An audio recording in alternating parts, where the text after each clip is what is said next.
Olá, segunda série, tudo bem? Vamos dar continuidade às nossas aulas de literatura. Vamos caminhar com o realismo, né? Já comecei a conversar com vocês um pouquinho sobre o realismo e hoje a gente vai avançar um pouquinho nesse conteúdo. Gosto sempre de mostrar para vocês essa linha literária. Vejam que temos aqui realismo, naturalismo e parnasianismo. Eles acontecem quase que no mesmo momento, mas tem algumas diferenciações. E a gente vai trabalhar cada uma delas isoladamente. Combinado? Então, essa segunda metade do século XIX, ela foi marcada por essa consolidação da burguesia no poder e com os avanços tecnológicos da segunda revolução industrial, ok? Essa é uma nova forma de ver o mundo que influencia não só a arte, como a literatura também. Aqui, a gente vai ver um pouquinho do contexto histórico, né, que tem a ver com a Revolução Industrial, que muda um pouquinho a face da Europa, e a gente trabalha com essas alternâncias aqui no Brasil também. E o que foi esse processo, né, da Revolução Industrial? Vocês já estudaram esse contexto, né? Foi um processo que levou às modificações econômicas e tecnológicas, e também consolidou o sistema capitalista, né, além de permitir o surgimento de novas formas de organização da sociedade. E nela, né, o trabalho artesanal foi substituído pelo assalariado e pelo uso de máquinas, sendo assim a principal característica que a gente vê aqui nessa imagem. Ok? Só para a gente contextualizar um pouquinho esse realismo, quais foram as alternâncias e as modificações que acompanham essa escola literária. Então, vamos ao contexto histórico. Estamos aí na segunda metade, né, do século XIX, e as cidades elas passaram a ter cada vez mais pessoas que migraram do campo em busca de melhores condições de vida por meio do trabalho das fábricas e dos comércios, ok? E esse desenvolvimento científico, tecnológico, ele foi um encantamento desse período. Tivemos várias descobertas, por exemplo, a invenção da lâmpada, do telefone, do carro a gasolina, do rádio, entre outros exemplos de descobertas e bens industrializados que modificaram a maneira como esses seres humanos viviam e de que maneira eles interagiam com o meio. Ok? Então, ainda como contexto histórico, nós temos aí a burguesia, do operariado, o capitalismo, e essas novas indústrias que surgiam, elas tinham a sua capacidade produzida aumentada, né? Era o início do capitalismo em ebulição ou capitalismo financeiro, tem várias expressões que significam a mesma coisa, e a intensificação da manufatura industrial que gera essa massificação das cidades. Né? Nós percebemos que as condições de emprego são degradantes, com longas jornadas de trabalho, com baixos salários, oferta de mão de obra maior do que a demanda, um contexto que vem se intensificando desde muitos séculos passados. Na verdade, nós tínhamos também os galpões que eram lotados, e isso reflete a riqueza e a miséria ao mesmo tempo.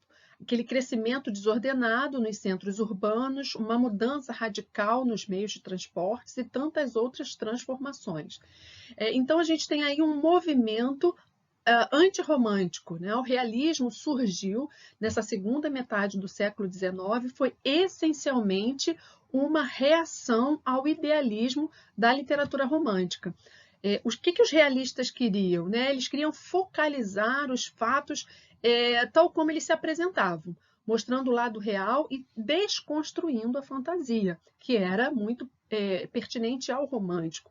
Para isso, o realista ele desloca o olhar do mundo dos ricos, né, para o mundo dos pobres, ou ainda, eles podem até fixar naquele universo burguês, mas eles deixam de lado aquelas aparências para procurar as essências, e vai desmistificando as hipocrisias da sociedade. No âmbito do conteúdo da literatura realista, não há heróis, né? São pessoas comuns que protagonizam os romances. E a literatura, ela se engajava nas questões sociais, buscando fazer de sua voz um veículo de protesto, de participação. Ok? Aqui, lembra quando eu falei com vocês logo no início da nossa aula de introdução ao realismo, né? A frase do Gustavo Courbet, quando ele diz exatamente o contexto realista que a gente acabou de falar. Ele diz que ele não pode pintar um anjo porque ele nunca viu nenhum. Okay? Então, ele precisava sempre estar diante do real para que ele pudesse ter em mente o que ia desenhar. Né? O romântico, diferente, ele idealizava, ele sonhava. Então, tem contrapontos dessas escolas literárias.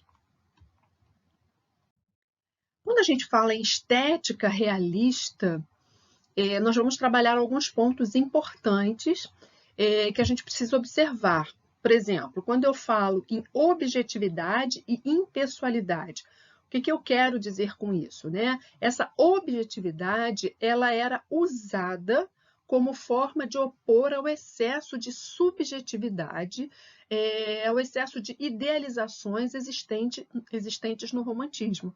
Os autores realistas eles buscavam representar a realidade exatamente como ela era, sem fantasias. O romântico fantasiava demais e o estético, a estética realista ela é extremamente objetiva, ok? Quando eu falo em clareza, correção e clareza de linguagem, verossimilhança, podemos identificar de que maneira, né? A estética do realismo ela prima pela reprodução da realidade. Então, usar uma linguagem direta, objetiva, era fundamental para manter o ideal de representar a realidade verdadeiramente. Ok? E o que é a verossimilhança? Nada mais, nada menos do que a capacidade que um texto tem de convencer o leitor da sua aproximação com o mundo real. E a gente percebe isso muito claramente nos textos realistas. O que vem a ser contenção das emoções? Ora, quando se fala em conter emoções, estamos reagindo diretamente contra o romantismo. Para os autores do movimento realista, não era nada interessante eles apresentarem as obras com aquele forte teor sentimental, com idealizações do amor ou da pessoa amada. Okay? Era extremamente clara, eles são transparentes, inclusive nessa maneira de escrever. E esse racionalismo, que é o nosso próximo tópico, ele leva à construção de uma narrativa lenta. Por quê? Além dele contar um enredo, essas narrativas realistas, elas também buscam construir análises. Muitas vezes, utilizam métodos científicos da sociedade contada nas histórias, ou seja, ela se apoia na ciência para justificar as atitudes e os comportamentos dos personagens. Por isso, assim, é muito comum ver longos trechos de reflexões.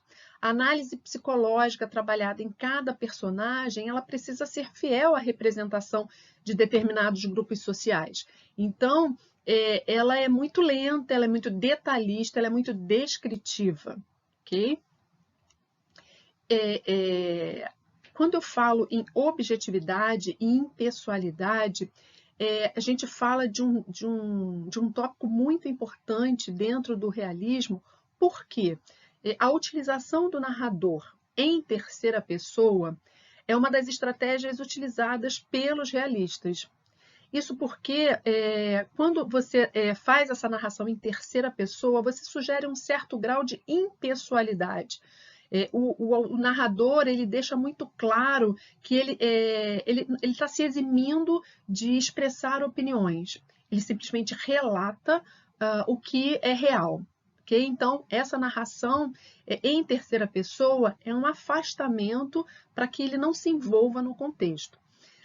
Nós temos personagens muito importantes, já ouvimos falar em Machado de Assis, ele é um personagem muito característico, muito pontual, muito expressivo dentro da estética realista, do naturalismo também. A gente vai conhecer um pouquinho desse trabalho e de que maneira ele influenciou esse movimento, e de que maneira expressiva ele trabalha e tem a sua obra reconhecida nessas escolas literárias. A gente vai trabalhando aos pouquinhos, vou colocando exercícios para vocês no Moodle. Não é uma escola literária tão extensa como o romantismo, que nós trabalhamos em algumas aulas, mas tem outras características mais importantes para nós trabalharmos agora em relação aos autores. Eu deixei mais ou menos um cenário da estética e um cenário do contexto histórico do realismo. Na próxima aula eu reforço com vocês os autores, os escritores importantes dessa escola literária, e aí a gente vai caminhando para o naturalismo e aos pouquinhos concluindo o nosso contexto e o nosso conteúdo. Combinado? Um abraço, vejo vocês na próxima aula.